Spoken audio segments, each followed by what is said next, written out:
Olá, pessoal. Hoje nós vamos falar então sobre extinção operante, tá? Esse processo de extinção é comum que algumas consequências produzidas por certos comportamentos deixem de ocorrer quando estes são emitidos. Quando isso acontece, observamos no comportamento que as produzia efeitos contrários aos produzidos pelo reforçamento. Então, quando suspendemos, encerramos algum tipo de reforçamento de um comportamento, verificamos que a frequência desse comportamento ele começa a diminuir. Ele retorna aquele seu nível lá inicial, né, que é o nível operante, né, retomando aquela frequência com que ocorria antes de ter sido reforçado. Então, todo procedimento, né, que consiste nessa suspensão de um reforçamento e o processo dele decorrente são conhecidos como extinção operante. Se a suspensão do reforçamento produz uma diminuição da frequência de um comportamento, é possível concluir que os efeitos desse reforçamento em relação à manutenção do comportamento são temporários.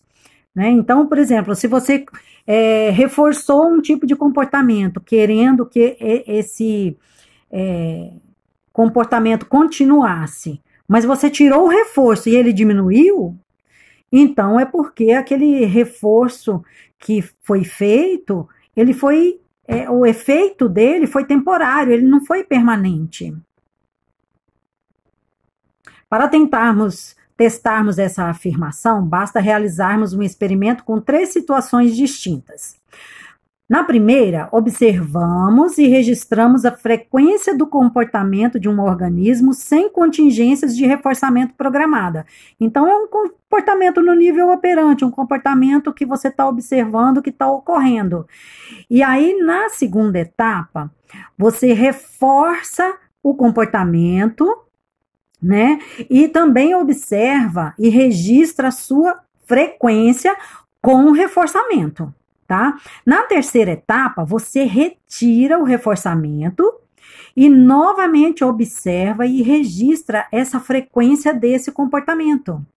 Se ele aumentou, diminuiu ou se ele permaneceu com aquele reforçamento, né? Apesar de ter retirado o reforçamento. Né? Porque nessa terceira etapa, retira o reforço, tá? Eu fiz aqui um esquema para mostrar para vocês mais ou menos essa questão que é o seguinte. Aqui nós temos um comportamento que ele vem ocorrendo naturalmente, no nível operante, tá? Então, esse C aqui é de comportamento, então não reparem a minha letra, porque eu fiz com a mão esquerda e eu sou destra. Então, nós temos aqui um comportamento que vem ocorrendo, mas você quer modificar esse comportamento. Então, aí você acrescenta o quê? Um reforço. Você acrescenta um reforço, então, esse comportamento vai se modificar e ele vai aumentar a probabilidade de ocorrer novamente. Só que chega a uma certa altura, você retira o reforço. Retira o reforço. Logo de imediato, pode ocorrer desse reforço ter um aumento de ocorrência, um aumento abrupto assim de ocorrência dele. Por quê? Porque a pessoa pode desejar ter aquele reforço que ele tinha antes. Então, vamos pegar um exemplo bem simples de uma criança que fez pirraça no mercado. E aí você propôs para essa criança, né, se ela não fizesse pirraça no mercado, que você levaria ela no parque. Então, você leva a criança no parque, aqui. E aí, você levou ela outras vezes no mercado e ela não fez pirraça porque ela gosta de brincar no parquinho lá do parque. Então, ela continuou tendo aquele comportamento de não fazer pirraça. Mas vamos supor que aqui você retira o reforço, que é levar a criança no parque. Né? Durante um certo tempo, essa criança pode emitir o comportamento, né, de não fazer pirraça no mercado. Por quê? Porque ela tem a esperança de ainda ser levada lá no parquinho, né, do parque, para ela brincar. Só que chega uma hora ela percebe que ela não vai ter mais esse reforço. E aí o que acontece? Se a mudança no comportamento foi definitiva, se ele aprendeu que não pode mais fazer pirraça no mercado, então esse comportamento vai continuar, ele vai ser modificado, né? Ele foi modificado, ele aprendeu realmente. Mas se não, se aquela mudança de comportamento foi só momentânea, o que acontece? Ele volta a ter o mesmo comportamento. Essa linha aqui representa a queda no comportamento com o reforço. Então, ele volta a ter esse comportamento aqui inicial, de fazer pirraça no mercado, que é essa linha aqui, ó.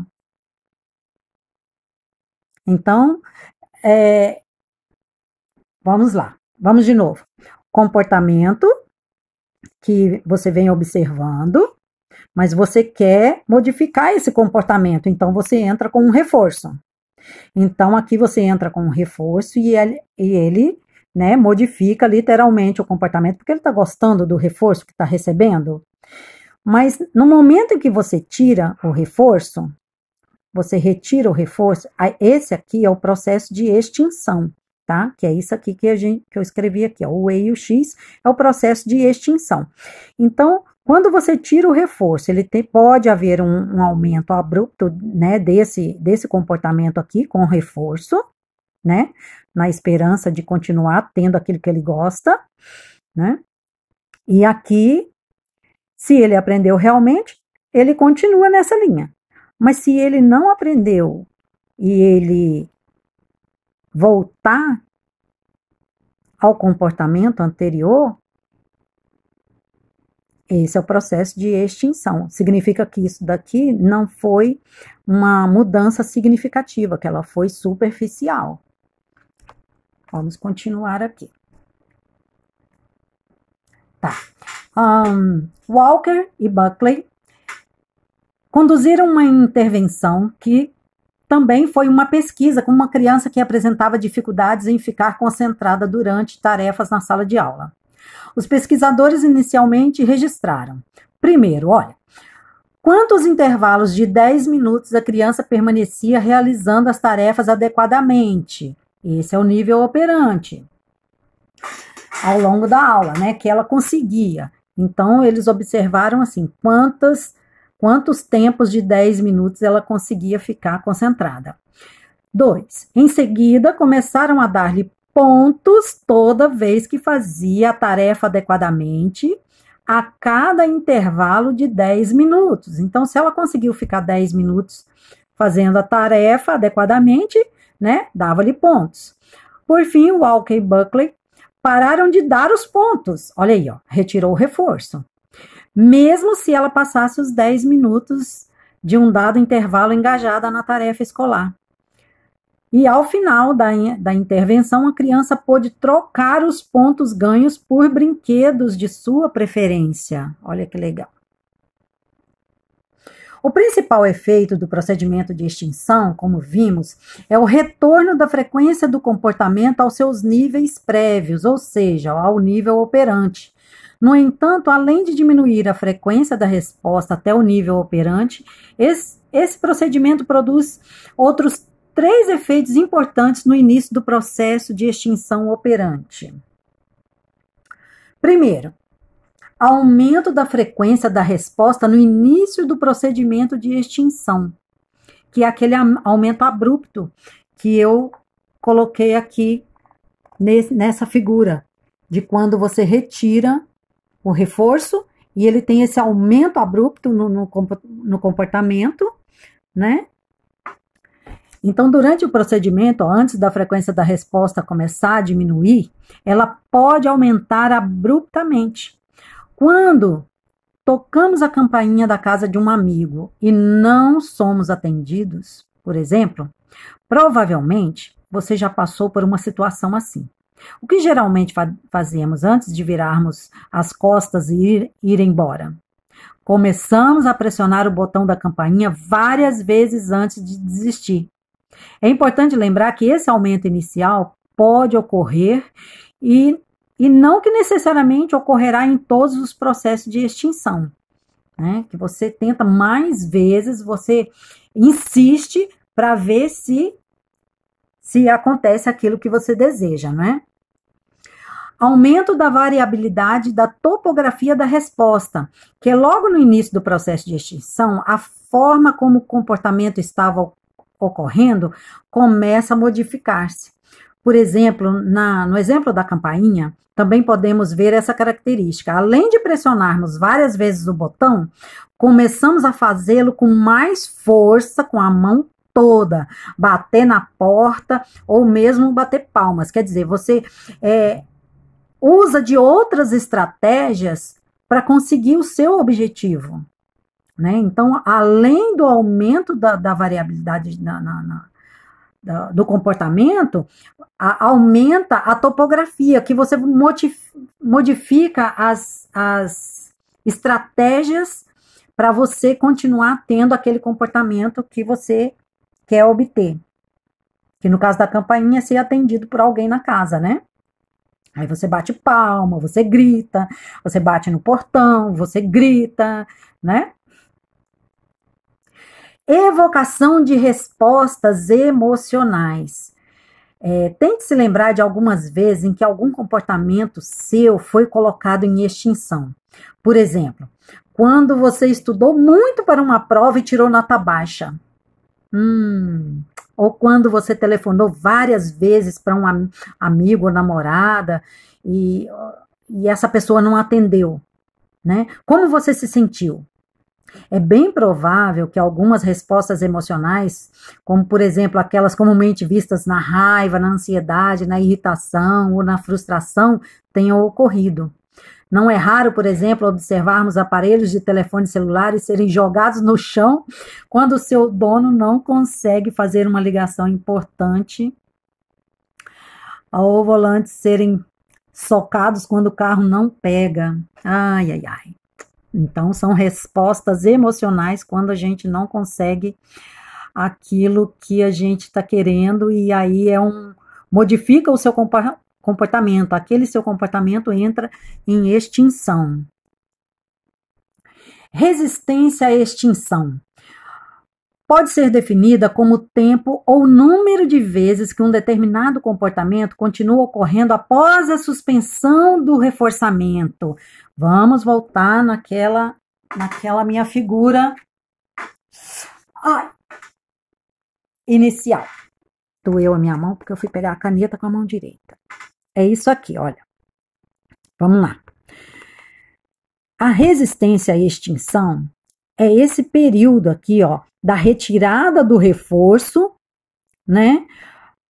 É um tempo essa resistência, porque tem pessoas que enquanto você está dando um reforço, né, para aquele comportamento, ela vai bem. Ela vai bem, ela se comporta bem enquanto tem o reforço, mas se retirar o reforço, tem pessoas... Ai, peraí. Não consegui, tirei. Estava tentando tirar a tampa da caneta. Tem pessoas que quando você mantém um reforço, ela continua aqui, né, durante um certo tempo, mantendo esse mesmo comportamento como se estivesse com reforço. Agora, tem pessoas que têm baixa resistência à extinção, e aí ela mantém esse comportamento.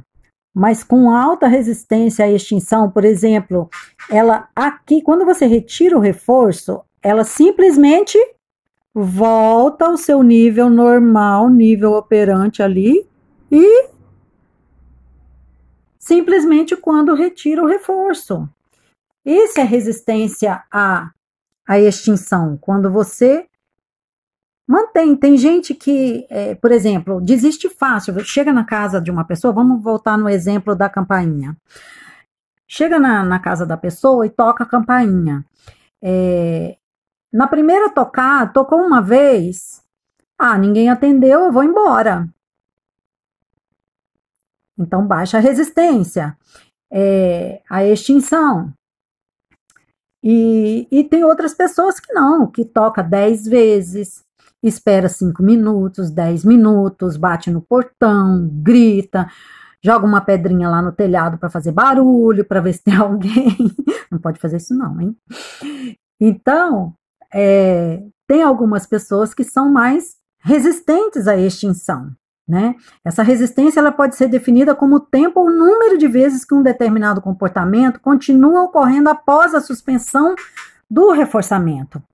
Dizemos que quanto mais tempo, quanto maior o número de vezes que o comportamento continua a ocorrer sem ser reforçado, maior é a sua resistência à extinção.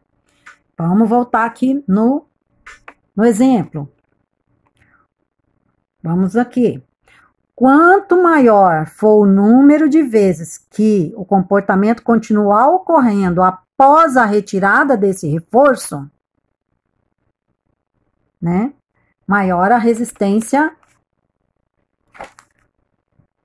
à extinção. Veja aqui, dizer que um comportamento tem alta resistência à extinção não é a explicação de por que ele demora a ser extinto. Resistência à extinção é a própria demora, é o fenômeno propriamente dito e não a sua explicação. Então, essa resistência a gente pode traduzir como uma persistência, perseverança que a pessoa continua tendo naquele comportamento, né, na esperança de ter o seu reforço. Eliminação de um comportamento de birra utilizando-se o procedimento de extinção. Então, esse caso aqui é o exemplo da criança, né, que faz birras, tá bom? Eu não vou ler aqui, mas que vocês leiam aí com mais calma, tá bom?